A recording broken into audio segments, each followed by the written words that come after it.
మోంతా తుఫాన్ బాధితులకు 2,09,790 రూపాయలు విలువ చేసే పశువుల దానాను ఎమ్మెల్యే పంతం నానాజీ చేతుల మీదుగా 189 మందికి పంపిణీ చేశారు. ఈ సందర్భంగా ఎమ్మెల్యే నానాజీ మాట్లాడుతూ తుఫాన్ బాధితులకు పశువుల దానాను కాకినాడ రూరల్ మండలం వాకలపూడిలో పశువుల రైతులకు అందించడం జరిగిందన్నారు. అదే విధంగా సూర్యారావుపేట, వాకలపూడి, తోరంగి గ్రామాలకు 25 టన్నులు ఉచితంగా పశువుల దానా ఇవ్వడం జరిగిందన్నారు.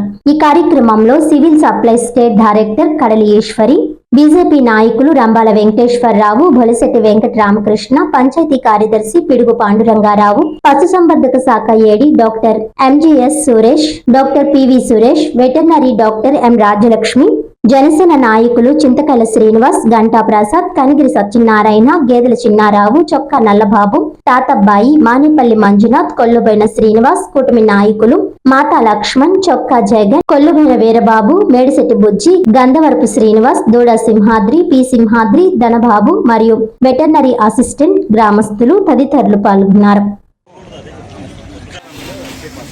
ఇవాళ 3,70,00,000 డబ్బులు లేని రోజుల్లో తీసుకొచ్చి ఎనర్జీస్ గ్రాంట్లో పెట్టి 3,70,00,000 పెట్టి చేసాం. కంపెనీలకి డబ్బులు దండుకోవడానికి వెళ్తారు, మేము కంపెనీలకు డబ్బులు దండుకోవడానికి వెళ్ళలేదు. మీ ఊర్లో ఇక్కడ పక్కన పార్క్ రోడ్ కట్టించాం. అలాగే 6,30,00,000 రూపాయలు సిఎస్ఆర్ తోటి ఇక్కడ ఒక పార్క్ ఒకటి చేయించాం. అలాగే బీసీ సెంటర్ ఒకటి చేస్తూ ఉన్నాం, స్కిల్ డెవలప్మెంట్ సెంటర్ ఒకటి పెడతా ఉన్నాం. ఇన్ని కార్యక్రమాలు కంపెనీలకు డబ్బులు దండుకునే ఎమ్మెల్యేలు చూసాం, కానీ మేము అటువంటి నాయకులు ఇక్కడ ఎవరు వేదిక మీద ఒక్క నాయకుడు కూడా లేదని చెప్పి అటువంటి కార్యక్రమాలు వచ్చిన దగ్గర నుంచి సంవత్సరం 5 నెలల దగ్గర కావస్తుంది, 6 నెలల్లో వస్తుంది.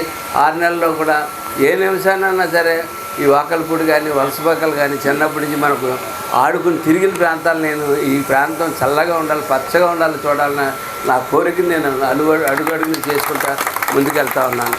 ఇవాళ తుఫాన్లో సరే మనుషులు కదా నేను దాకా అయిపోయింది. ఇంకో ఈవేళ పశువులు కదా, పశువులకు దానా ఉండాలి. ఎక్కడ పచ్చిక బయలు చూసుకున్నా కుళ్ళిపోయి నీళ్ళతోటి నిండిపోయి ఉన్నాయి. పశువులు ఏమి వస్తాయి? మన దగ్గర ఎంతవరకు ఎండుగడ్డి దొరుకుతుంది, ఎంతవరకు పచ్చగడ్డి దొరుకుతుంది, ఏం పెడతాం అంటే వెంటనే ఇమీడియట్గా పంపించారు.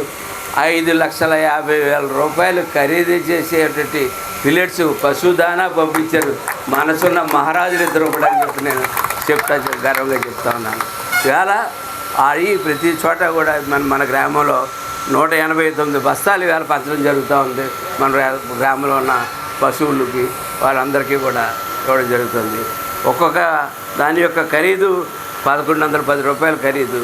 ఎక్కడైనా సబ్సిడీ ఇస్తారు, 20% ఇస్తారు, 30% ఇస్తారు, 40% ఇస్తారు. ఇది అక్కడ 100% సబ్సిడీతో చేస్తున్నటువంటి కార్యక్రమం. ఇటువంటి కార్యక్రమం ఉచితంగా పశువులకు దానా చేస్తున్నటువంటి కార్యక్రమం. దానికి పైనుంచి మోడీ గారి సపోర్టు, కళ్యాణ్ గారు తీసుకొస్తుంటే ఇక్కడ అద్భుతమైన పరిపాలన ఇక్కడ చంద్రబాబు నాయుడు గారు చేస్తూ ఉన్నారు. చంద్రబాబు నాయుడు లాంటి నాయకుడు ఆవేళ కంగారు పడింది. 2019లో కంగారు పడ్డారు తప్ప ప్రజలు ఇంకొక 5 ఏళ్ళు ఆవేళ చంద్రబాబు లాంటి నాయకుడు ఉన్నట్టు ఈ పార్టీకి రాష్ట్ర స్థితిగతులే మారిపోరని చెప్పి నేను చెప్తా ఉన్నాను. అటువంటి నాయకుడిని మనం ఎప్పుడు దూరం చేసుకోకూడదు. ఆయన సపోర్ట్గా నిలబడుతున్నట్టు పవన్ కళ్యాణ్ గారిని కూడా మనం ఎప్పుడు కూడా నీతికి నిజాయితీగా నిలబడి పవన్ కళ్యాణ్ గారిని వాళ్ళిద్దరిని మా మొఖాలు చూసి ఓట్లేదు. అక్కడ చూడండి, పైనుంచి చూడండి ఎటువంటి పరిపాలన అందిస్తూ ఉన్నారు. వాళ్ళు అందించిన పరిపాలన మీకు అందిస్తున్నాం మేము. అందులో ఎంతోమంది తెలియకుండా మ్యాక్సిమం మీ చేద్దాకా చేరడానికే ఈ మీటింగులు. లేకపోతే మామూలుగా పబ్లిక్కి చెప్పక్కలే మామూలుగా చేసుకుని వెళ్ళిపోవచ్చు. ఈ మీటింగ్ పశువుల్లా నాకు ఈడేటరా మీటింగ్ పెట్టాడు అన్నాడు. పశువుల్లా నాకు మీటింగ్ పెట్టినా, మొన్న బియ్యం ఇచ్చిన దానికి మీటింగ్ పెట్టినా కారణం ఏంటంటే ఆ పైన ఆ మహానుభావులు ఏమిచ్చారో కింద దాకా మీ అందరికీ తెలాలని ఈ మీటింగులు పెట్టి తద్వారా గవర్నమెంట్ ఎంప్లాయీస్ అట్లాగే మన యొక్క నాయకులతోటి పెట్టి మీ అందరికీ పంచడం జరుగుతుంది.